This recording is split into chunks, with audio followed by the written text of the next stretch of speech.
1952 میں political resident کا تو عہدہ بھی ختم کر دیا گیا اور اسے ریزیڈنٹ ان گلگت بلتستان، وزارت کشمیر کو اس عہدے کا اضافی چارج دے دیا گیا۔ 1967 میں اسے وزارت امور کشمیر سے علیحدہ کیا گیا اور اسے گلگت میں متعین کیا گیا۔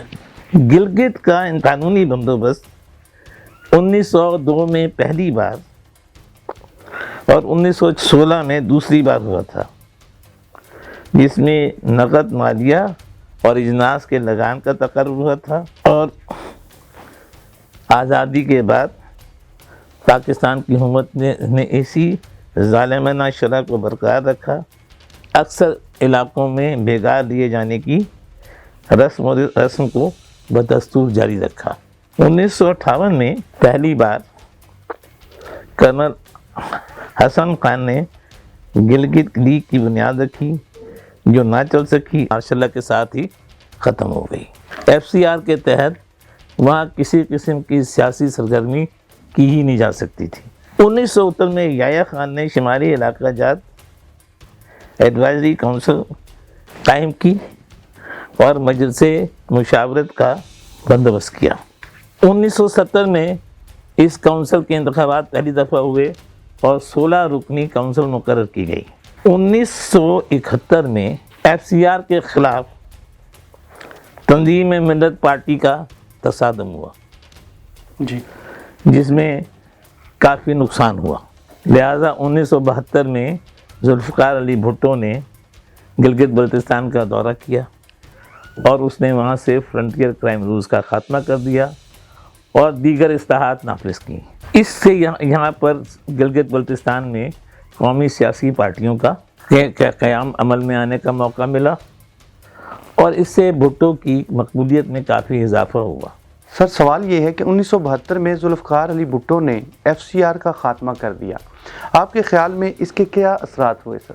1977 میں جب ضیاء الحق نے مارشل لا نافذ کیا تو ضیاء الحق نے ہر جگہ پر جہاں پیپلز پارٹی مقبول تھی، لوگوں کے درمیان پھوٹ ڈلوانے کا، لوگوں کے درمیان توڑ جوڑ کرنے کا عمل شروع کیا۔ تو گلگت اور بلتستان میں تو اس کے لیے ایک سنہری موقع یہ تھا کہ گلگت اور بلتستان کی آبادی 84% شیعہ اور اسماعیلیوں پر مشتمل تھی، تو اس نے شیعوں کا سسٹمیٹک ایک تو قتل عام کروانا شروع کیا اور دوسرے اس نے وہاں پر دوسرے صوبوں سے سنی حضرات کو لا کر آباد کرنا شروع کیا۔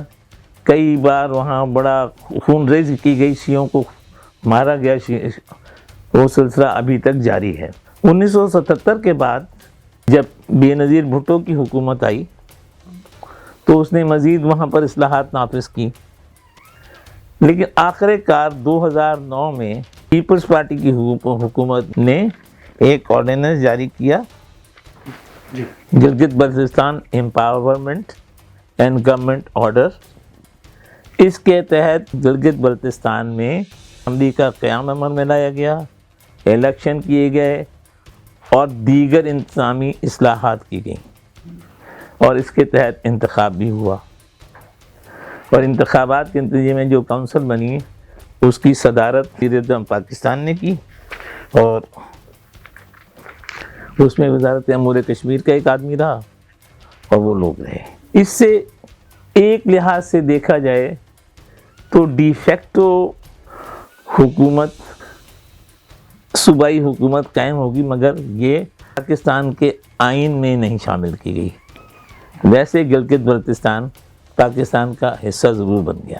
سر، وزیر اعظم عمران خان کے گلگت بلتستان کے بارے میں حالیہ اعلان کے بارے میں آپ کا کیا خیال ہے سر؟ عمران خان نے 1 نومبر 2020 کو جو اعلان کیا ہے وہ اعلان بھی دستور کے مطابق نہیں، پاکستان کے آئین میں جو ترمیم چاہیے تھی وہ ترمیم نہیں کی گئی۔ اس چیز کو لے کر بھارت میں بہت سخت مخالفت کی گئی اور انہوں نے کہا کہ پاکستان نے یہ سٹیٹس چینج کر دیا یہ سارا کچھ تاریخ کی لا علمی اور حکومت پاکستان کی بے وقوفی جو 1950 میں اس نے گلگت اور بلتستان کو ضم کیا آزاد کشمیر میں اور اس مسئلے کو مسئلہ کشمیر کے ساتھ منسلک کر دیا، ان کی وجہ سے اس غلط فہمی کی بنیاد پر یہ ساری بات ہو رہی ہے۔ اور کچھ مفاد پرست اور کچھ تاریخ کا علم نہ رکھنے والے پاکستانیوں کا بھی یہ خیال تھا کہ یہ غلط کیا گیا، ان کو بھی یہ نہیں معلوم کہ گلگت اور بلتستان کا معاملہ دیگر کشمیر کے معاملے سے مختلف ہے۔ گلگت بلتستان ہمیشہ سے ایک علیحدہ مملکت رہی، شروع سے لے کے آج تک۔ تھوڑے سے وقفے کے لیے وہ تبت کے ماتحت ہوئے، کچھ عرصہ کشمیر کے راجہ جو ہے وہ اپنی سوزرینٹی یعنی اپنی بالادستی قائم کرنے میں لیکن اپنی حکومت قائم نہیں کر سکے۔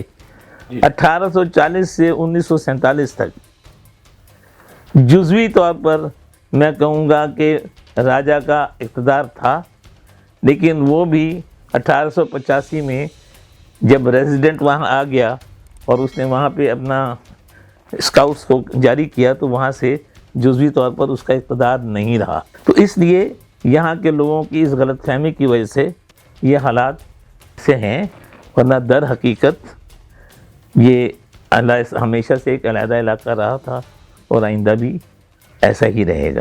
سر، گلگت بلتستان جو جغرافیائی لحاظ سے اس کی کیا اہمیت ہے اور کیوں ہے، اور گلگت بلتستان کی جو تاریخ ہے اس کے حوالے سے بھی روشنی ڈالیں کہ یہ گلگت بلتستان کی تاریخ کا آپ کے علم کے مطابق کیا پس منظر ہے اور کیا اب تک کی اپڈیٹ ہے؟ دیکھیے، جیسے میں نے پہلے عرض کیا کہ بلتستان کے لوگ بلتی کہلاتے ہیں، وہ کشمیریوں کے ساتھ نہیں ہیں، وہ کشمیری نہیں ہیں، اور بلتستان ایک علیحدہ ریاست ہے پارٹیشن سے پہلے۔ جس دور کی آپ بات کر رہے ہیں اس میں بلتستان نامی ایک آزاد ریاست موجود ہے، اور اسی طرح گلگت کے نام کی بھی ایک علیحدہ آزاد ریاست موجود ہے۔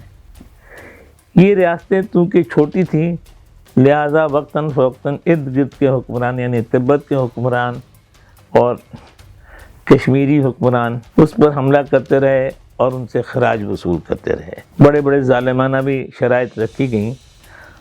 یہ سلسلہ جاری رہا جبکہ 1840 میں کشمیر کا علاقہ سکھوں نے مہاراجہ گلاب سنگھ کے ہاتھ فروخت کر دیا۔ یہ انگریزوں کے ایما پر ہوا تھا کیونکہ انگریزوں کو اپنے تاوان جنگ چاہیے تھا، جس کے لیے سکھ حکومت کے پاس پیسے نہیں تھے۔ یہ ڈوگرا حکومت جو ہے اس سے نہ تو کشمیری واقف تھے اور نہ ہی گلگت اور بلتستان کے لوگ۔ کشمیر پر تو وہ بزور شمشیر قابض ہو گئے لیکن گلگت اور بلتستان کے لوگوں نے نہیں قبول کیا۔ سن 1840 میں ڈوگرا حکومت نے کشمیر کو حاصل کرنے کے بعد تبت پر حملہ کیا۔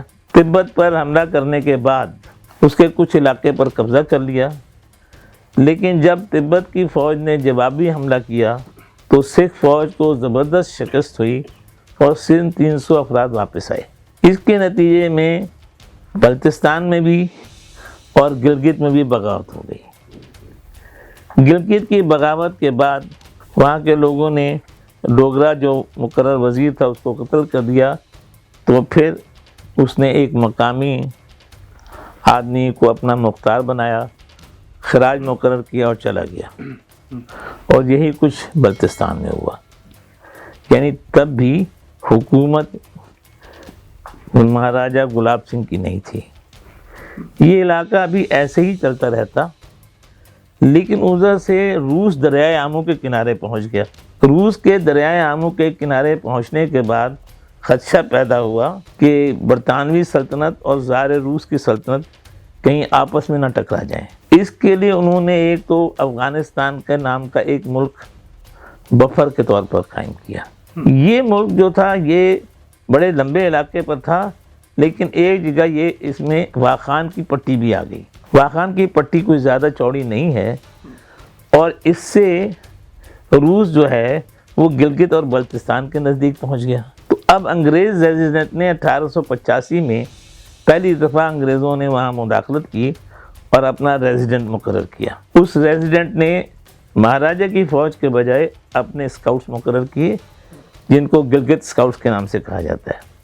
1885 سے یہ سلسلہ جاری رہا تو تاکہ 1935 میں زار روس کی حکومت 1917 میں ختم ہو چکی تھی، لیکن اب کمیونسٹ نظام آ گیا سوویت یونین کا، تو اس کا مقابلہ کرنے کے لیے اور زیادہ ضروری تھا.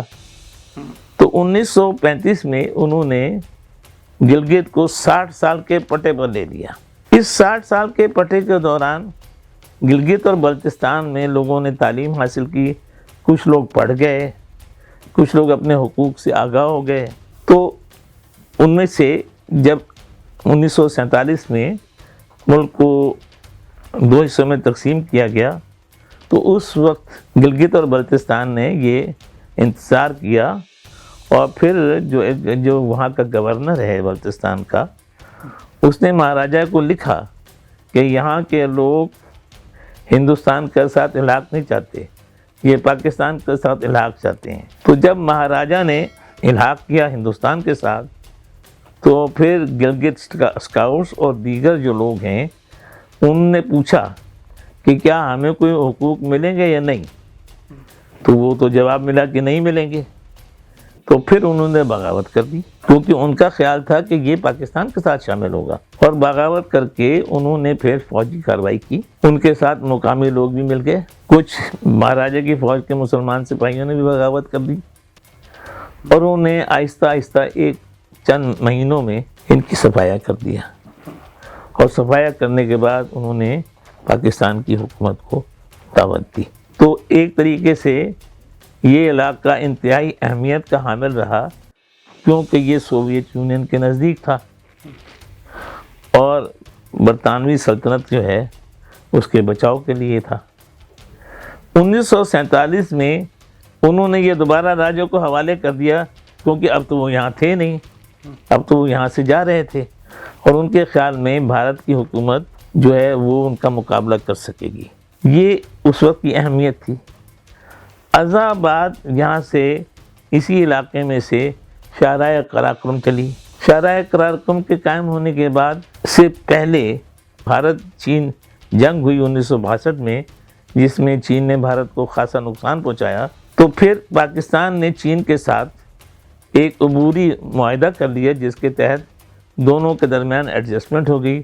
انہوں نے کچھ حصہ چین کو دے دیا اور چین نے کچھ حصہ ان کو دے دیا. یہ معاہدہ سرحدی معاہدہ آج تک قائم ہے، اور اس سے پاکستان اور چین کے درمیان کوئی سرحدی تنازع نہیں ہے.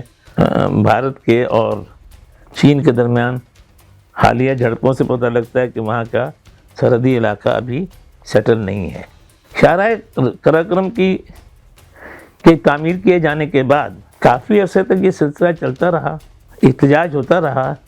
لیکن جب سے بھارت اس علاقے میں چین کے خلاف گھیرا ڈالنے کی جو کارروائی ہے، جس کو انڈو پیسیفک انیشیٹو کہتے ہیں، تو شاہراہ قراقرم کو بند کرنا یا کاٹنا بہت ضروری ہے.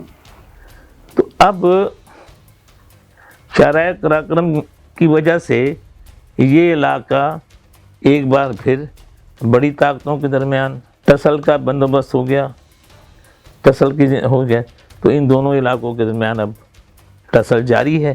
اسی طرح کچھ لوگ اس کو قرار دیتے ہیں کہ جیسے بھارت نے کشمیر کو اس کو ہندوستان کے ساتھ ضم کر دیا. ایک تو ہندوستان کا یہ اقدام خود ہندوستانی آئین کے خلاف ہے، دوسرے اس کا گلگت اور بلتستان کے درمیان کوئی پیرلل نہیں ہے، وہ باج گزار ریاستیں تھیں.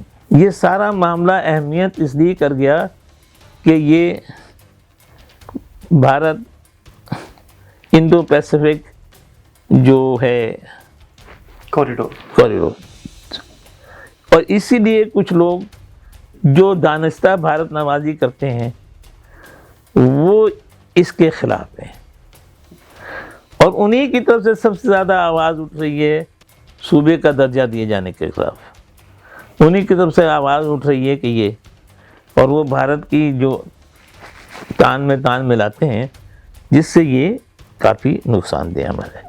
سر آپ ہمیں ہمارے ناظرین کو یہ بتائیے کہ گلگت بلتستان کا آئین کے حساب سے اس وقت جو مستقبل کیا ہے، یہ پلیز آپ۔ دیکھیے، جو گلگت اور بلتستان ہے اس کو مکمل صوبے کا درجہ ابھی تک حاصل نہیں ہے۔ مکمل صوبائی درجہ تب ملے گا جب پاکستان کی اسمبلی جو ہے وہ اس کے بارے میں قانون پاس کرے گی، اور اس کے بعد اس کو پاکستان کے آئین میں ترمیم کر کے اس کو پاکستان کے علاقہ جات میں شامل کیا جائے گا۔ ابھی تک یہ مرحلہ نہیں ہے۔ کچھ لوگ یہ کہتے ہیں کہ نہیں، اگر ایک ایڈمنسٹریٹو آرڈر ایشو کر دیا جائے تو یہ صوبہ بن جائے گا، تو یہ ہے، لیکن فی الوقت وہ صوبہ نہیں ہے۔ صوبہ بن جانے کے بعد اس میں کافی پوٹینشل ہے۔ ایک تو اس میں بہت بڑی ٹورزم کی ٹریڈ ہے، بے شمار چوٹیاں، پہاڑیاں، ٹورسٹ وہاں بے شمار جاتے ہیں۔ دوسرے وہاں کی اپنی ایگریرین اکانومی ہے، وہ بھی کافی اچھی ہے۔ تو اس لیے ابھی وہ صوبہ نہیں ہے، اور صوبہ بننے کے بعد بھی حالات تو تب تبدیل ہوں گے جب پاکستان کے وفاق کی دیگر اکائیوں کو بھی وہی حقوق حاصل ہوتے ہیں، اور پاکستان ایک صحیح وفاقی حکومت نہیں بنتا ہے۔ ابھی تو پاکستانی وفاق بھی کمزور ہے، اور یہ بلتستان اور گلگت جو ہے یہ تو انتہائی کمزور ہوں گے۔ ان کو آئینی حیثیت تب حاصل ہوگی کہ ان کے کچھ ارکان قومی اسمبلی میں گلگت اور بلتستان کے نمائندے لیے جائیں، اور سینٹ میں باقی وفاقی یونٹوں کی طرح ان کو بھی نمائندگی دی جائے۔ تو امید ہے کہ مستقبل قریب میں ایسا ہوگا، لیکن فی الحال نہیں۔ بہت شکریہ سر۔ ناظرین، آج کے اس پروگرام میں ہم نے گلگت بلتستان کی صورتحال پہ تاریخ دان محقق جناب خالد محمود صاحب سے بہت طویل گفتگو کی، اور انہوں نے بہت ساری جو پازیٹیو ہمارے لیے معلومات تھی وہ ہم سے شیئر کی۔ تو آپ ہمارا چینل تاریخ اور آج کو ضرور وزٹ کیے، اس کو سبسکرائب کیجیے اور اس کو شیئر کیجیے۔ آپ کا بہت بہت شکریہ۔ اب منیر انصاری اپنے میزبان کو اجازت دیجیے۔ اللہ حافظ۔ پاکستانی سیاست کا پس منظر اور پیش منظر جاننے کے لیے پڑھیے پاکستان کی سیاسی تاریخ 12 جلدیں، زاہد چودھری، تکمیل و ترتیب حسن جعفر زیدی۔ آن لائن آرڈر کے لیے وزٹ کریں ہماری ویب سائٹ۔